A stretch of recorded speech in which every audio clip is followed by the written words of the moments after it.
Eu, João César, matei a pessoa X, devo ir preso, matei uma pessoa. O crime de lesa pátria potencialmente subjuga uma nação inteira. Não pode haver crime mais grave pelos efeitos que produz. Não estou me referindo a uma questão moral. O crime de lesa pátria, do ponto de vista moral, é mais grave. Do ponto de vista dos efeitos práticos que ocasiona, um crime de lesa pátria é o mais grave de todos, porque seu efeito é coletivo, atinge uma nação inteira. São 220 milhões de pessoas que serão afetadas pelo crime de lesa pátria de Eduardo Bolsonaro e de Flávio Bolsonaro. Kiko, o bolsonarismo acabou. Bolsonaro é carta fora do baralho. O clã Bolsonaro será um nome de vergonha neste país. Não é possível. O Eduardo, ele gravou um vídeo, eu assisti o vídeo. Ele gravou um vídeo se gabando da taxação e dizendo que poderá vir mais se não houver uma anistia. Agora, vamos lá, Kiko e Pedro. Vamos, que fique claro para a audiência. O que eles estão pedindo, imaginemos que nós somos submissos, adulões, servilões, babosos, baba-ovos, lambe-botas, lambe-espora. Nós somos tudo isso. Eu não posso anistiar uma pessoa que não tem trânsito julgado, Kiko. Esse pessoal nem cérebro tem. Como é que eu vou anistiar o Bolsonaro se o julgamento não aconteceu, Kiko? Porque é um julgamento. Obviamente, ele pode ser considerado inocente. Se um advogado do Bolsonaro provar, porque nesses casos, isso é bem importante que a audiência saiba, mas aqui vocês recebem juristas brilhantes, eu não sou, apenas os escuto. Pedro Serrano, Cacai. Num julgamento deste nível, o que está em questão, na verdade, não é exatamente o mérito. Todo mundo sabe que ele é golpista mesmo. Mas, se uma única prova tiver sido colhida de maneira ilícita, isso contamina o processo todo. Por exemplo, um caso como o Satyagraha, em que havia provas cabais. Como uma prova de fato foi colhida de maneira ilícita ou imprudente, essa prova contaminou o processo inteiro e o processo foi arquivado. Lembra disso, Kiko? Uhum. Então, nesse nível, em que nível trabalha o Cacá e o Pedro Serrano? Se são advogados de defesa do Bolsonaro. Não tem narrativa, não tem perda de tempo.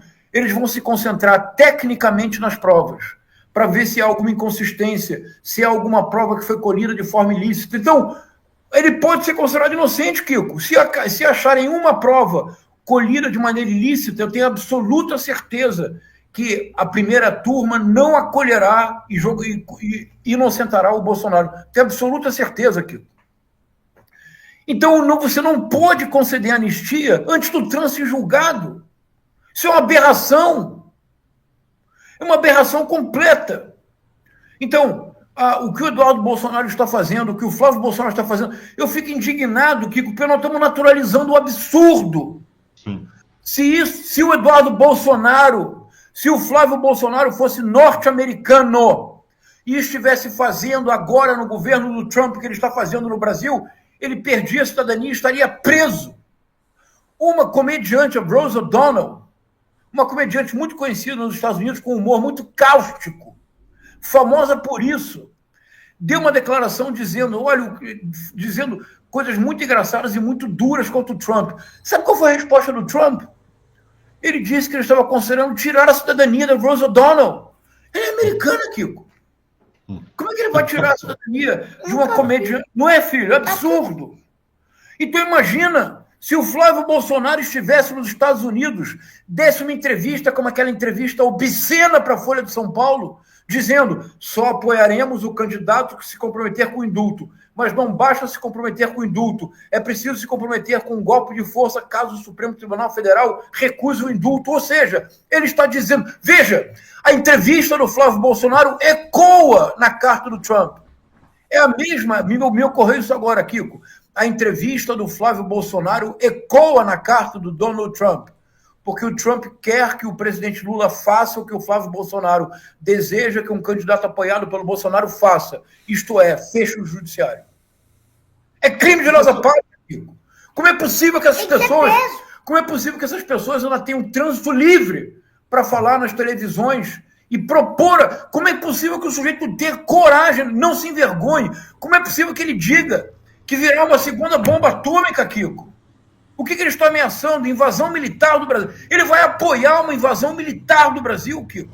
Então acabou o bolsonarismo.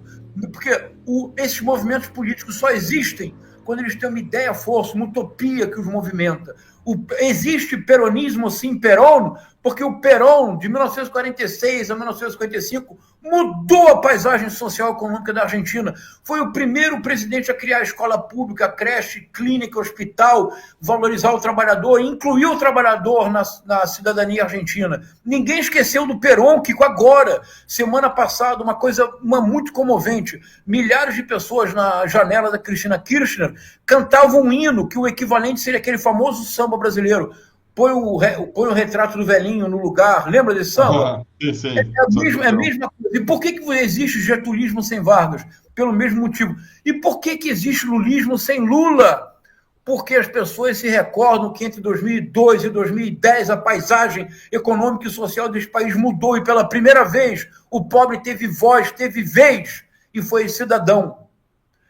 Qual é a ideia-força do bolsonarismo? Reconheçamos. Qual foi a ideia-força que o bolsonarismo trouxe? A ideia de que o Bolsonaro havia propiciado o retorno do patriotismo, de acordo? O amor à camisa verde e amarela. Quando o Bolsonaro perdeu, ele disse, deixa um legado, o amor à pátria, que nunca mais deixará de existir. De acordo, Kiko? Isso era o esteio do bolsonarismo. Pois bem, acabou. Não pode existir patriotismo na terra estrangeira. Não se pode ser nacionalista do alheio. É o que eles são. Criminosos. Perfeito, professor. Matou a pau aqui, professor João César, deu um show. Professor, senhor que é historiador, só queria, antes de passar para as perguntas do público, mostrar um videozinho interessante, didático, do Lacerda, em 62, com o John Kennedy. Já golpistas melhores também, né? Para Washington. Os empréstimos de dólares negados ao governo brasileiro financiavam diretamente as administrações dos governadores hostis a João Goulart. A Casa Branca era a sede do governo, por onde transitavam com desembaraço Carlos Lacerda e Adhemar de Barros. Examinei o problema das favelas. O estudante ficou vivamente impressionado com os dados que eu lhe mostrei. O Rio de Janeiro, por exemplo, tem um déficit anual de 10 mil casas para as pessoas morarem e acumulou esse déficit durante 10 anos. O que significa que temos um déficit só no Rio de Janeiro de 100 mil casas. E o presidente não só ficou impressionado, como comunicou-se com o senhor Goodman no sentido de acelerar os projetos em andamento a respeito de favelas na Guanabara. Abordamos uma meia dúzia de temas. Problema do Porto de Santos, problema do Porto de São Sebastião. Que é Adhemar de Barros. Em audiência 62, lá com o John Kennedy, 2 anos antes do golpe, uma preocupação americana já com o João Goulart.